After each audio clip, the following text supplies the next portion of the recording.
Giam Siak Kecil merupakan rumah bagi satwa endemik Pulau Sumatera, yaitu harimau dan gajah Sumatera.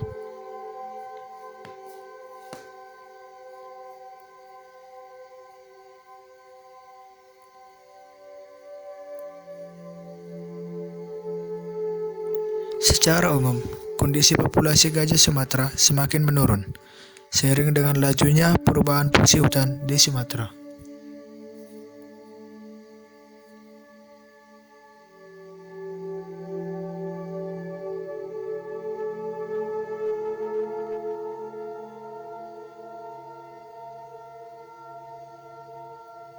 Berada dalam status krisis yang berada dalam daftar spesies yang terancam punah yang dikeluarkan oleh Lembaga Konferensi Dunia.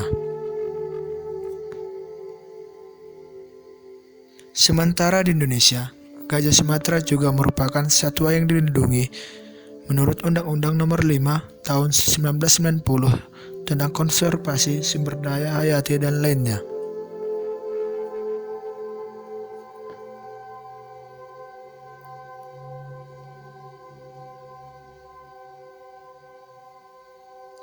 Untuk wilayah Riau sendiri, dalam waktu 5 tahun terakhir, terjadi penurunan drastis angka populasi gajah Sumatera.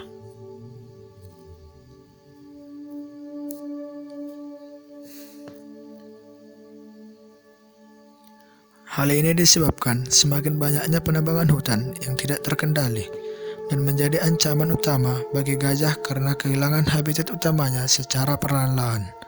Perburuan dan perdagangan gading gajah ilegal juga konversi alam untuk perkebunan sawit dan kertas skala besar.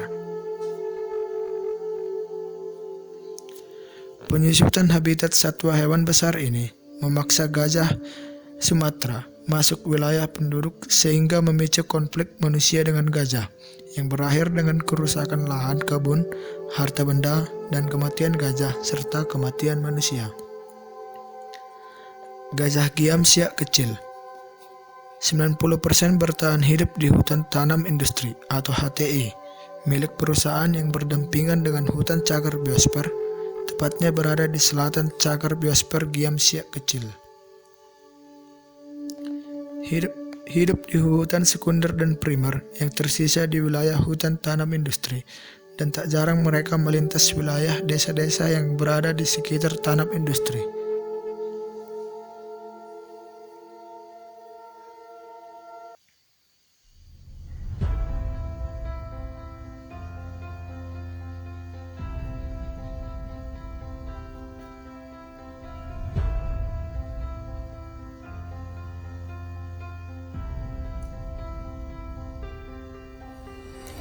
Masyarakat desa yang berada di sekitar Giam Siak Kecil menggantungkan hidup dengan perkebunan kelapa sawit.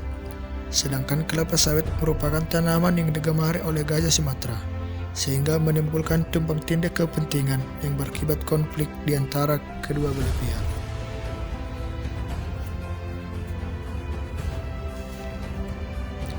Gajah Sumatera dianggap hama oleh masyarakat dan masyarakat menggunakan segala cara untuk melindungi kebun mereka dari gajah Sumatera.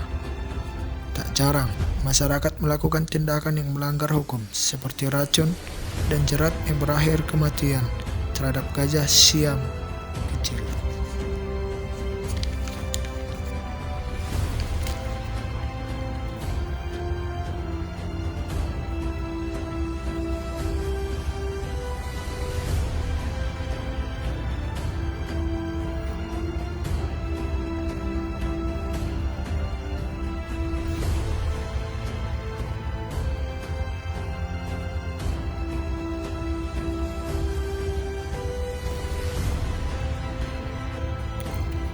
Di dalam konflik yang terjadi, bukan hanya menimbulkan kerugian material atau kematian terhadap gajah, tetapi kematian terhadap manusia akibat dari proses penghalangan gajah yang tidak mengutamakan keselamatan.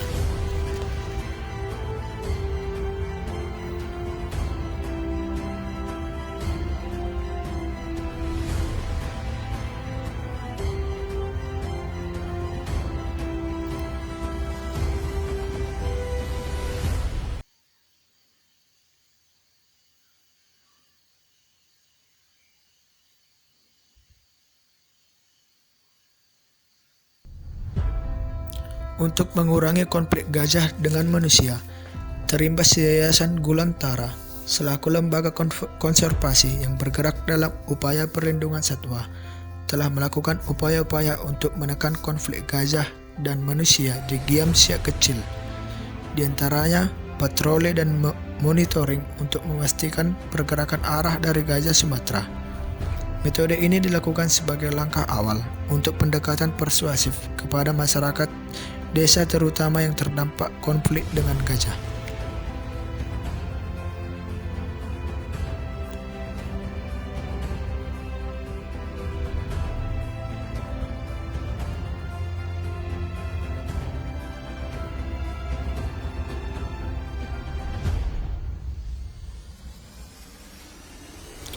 Metode ini dikembangkan dengan menerapkan strategi peringatan diri. Dalam penerapannya, tim patroli akan memberikan informasi keberadaan gajah kepada masyarakat desa yang akan dilalui oleh gajah, sehingga masyarakat dapat mengetahui dan melakukan persiapan sebelum gajah memasuki wilayah desa dan perkebunan.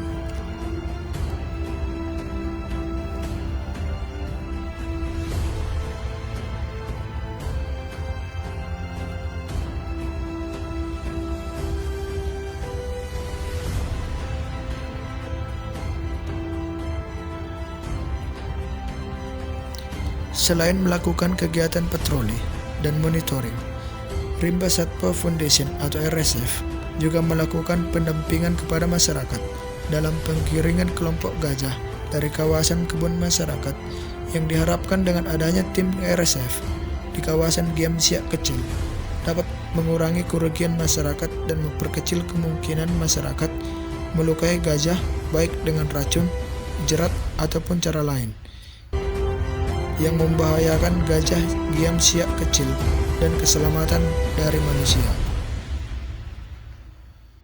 Gajah Sumatera atau Elephas maximus sumatranus adalah subspesies dari gajah Asia yang hanya berhabitat di Pulau Sumatera. Gajah Sumatera berpostur lebih kecil daripada subspesies gajah India. Populasinya semakin menurun dan menjadi spesies yang sangat terancam.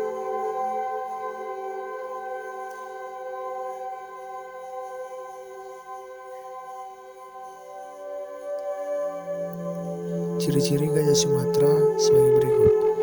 Gajah Sumatera memiliki ciri khas tertentu, terutama bila dia mati dari bentuk fisiknya. Ciri-ciri gajah Sumatera secara umum adalah sebagai berikut. Yang pertama, bobot gajah Sumatera sekitar 3-5 ton dengan tinggi 2-3 meter.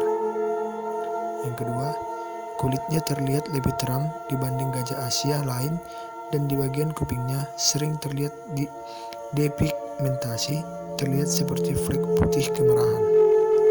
Yang ketiga, hanya gajah jantan yang memiliki gading yang panjang. Pada betina, meskipun ada gadingnya, hampir tidak terlihat. Berbeda dengan gajah Afrika, di mana jantan dan betina sama-sama punya gading. Yang keempat, ciri mencolok lainnya ada pada bagian atas kepala. Gajah Sumatera memiliki 2 tonjolan, sedangkan gajah Afrika cenderung datar. Yang kelima, kuping gajah Sumatera lebih kecil dan berbentuk segitiga, sedangkan gajah Afrika kupingnya besar dan berbentuk kotak. Yang keenam, gajah Sumatera memiliki 5 kuku di kaki bagian depan dan 4 kuku di bagian belakang.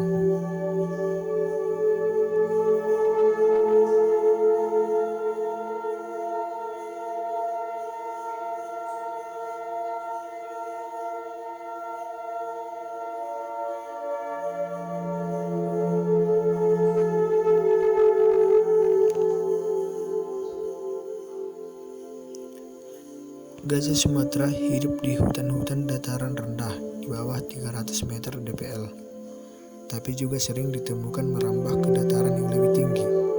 Jenis hutan yang disukainya adalah kawasan rawa dan hutan gambut.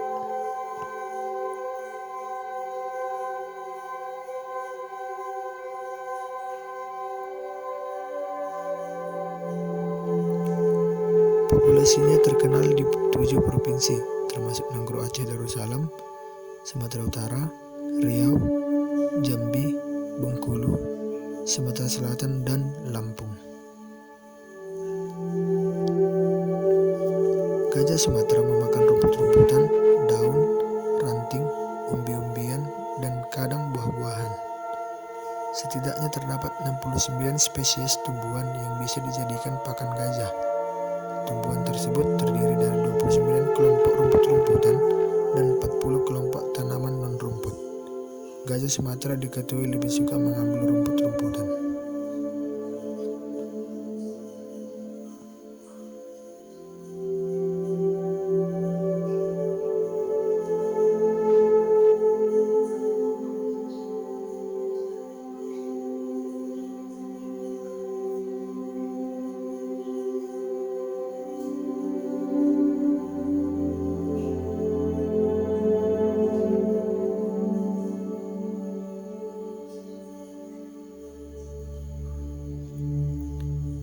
Efisiensi sistem pencernaan gajah sangat buruk.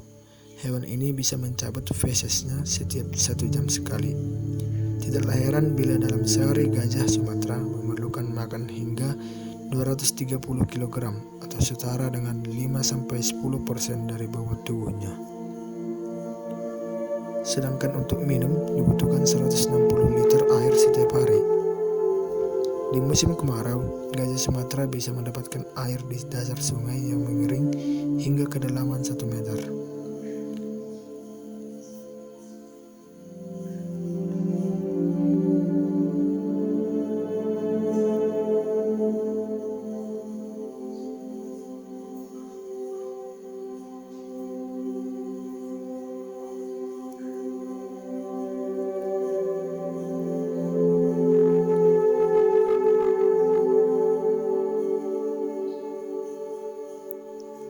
Hewan gajah merupakan sosial yang hidup berkelompok. Kelompok berperan penting dalam kelangsungan hidup gajah. Jumlah anggota kelompok sangat bervariasi, tergantung pada kondisi sumber daya alam dan habitat luas. Gajah Sumatera dapat ditemukan dalam kelompok yang terdiri dari 20-35 ekor. Tetapi juga ada kawanan yang hanya 3 ekor saja. Setiap kelompok satu oleh seekor betina, sedangkan yang jantan berada dalam kelompok untuk periode tertentu saja. Gajah yang tua akan hidup diri dari kelompoknya hingga pada akhirnya mati.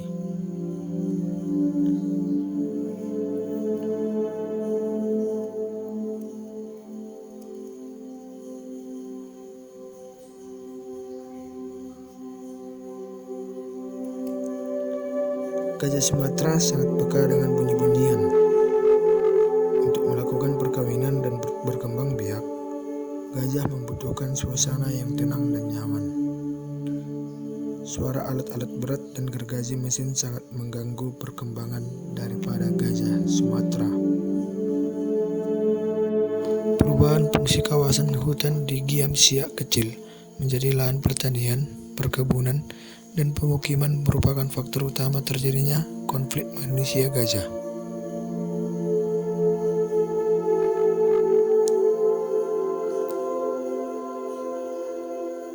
Hasil menunjukkan bahwa terdapat 4 tipologi konflik gajah manusia. Gajah merusak tanaman, merusak komunitas pondok gajah, gajah menyerang manusia, dan manusia membunuh gajah. Berbagai upaya telah dilakukan, namun hasilnya belum mampu menyelesaikan konflik gajah dalam jangka panjang. Upaya penanggulangan yang dilakukan hanya mampu mengatasi konflik gajah dalam waktu singkat.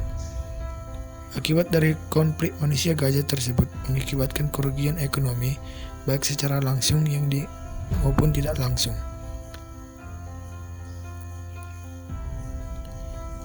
Kehidupan gajah Sumatera belum lepas dari ancaman rusaknya habitat, konflik dengan manusia, perburuan hingga bertebarnya jerat adalah kondisi nyata yang berada di dekat Lepas Maximus sumatranus saat ini. Akibat habitat yang tergerus, gajah yang sebelumnya hidup dalam kelompok besar terpisah menjadi kelompok-kelompok kecil. Populasi gajah Sumatera pada tahun 2018 diperkirakan sekitar 1.694 sampai dengan 2.038.000. Kehidupan gajah Sumatera masih dalam ancaman. Rusaknya habitat yang menyebabkan terjadinya konflik merupakan kondisi nyata yang menginformasikan Elephas maximus sumatranus saat ini. Di Giam Siak kecil diperkirakan hampir 80% habitat Sumatera berada di luar kawasan hutan konservasi. Mereka terkenal di hutan produksi dan juga areal penggunaan lain. Pembukaan kawasan hutan untuk lahan pertanian, perkebunan, dan kegiatan lain termasuk pertambangan di kawasan ekosistem Leuser dan Ulu Masen menyebabkan habitat gajah menyempit. Akibat habitat yang tergerus menyebabkan gajah yang sebelumnya hidup dalam kelompok besar terpisah menjadi kelompok-kelompok kecil. Ini sangat memprihatinkan karena ruang gerak mereka semakin terbatas, sulit bersatu dalam kelompok yang lebih besar.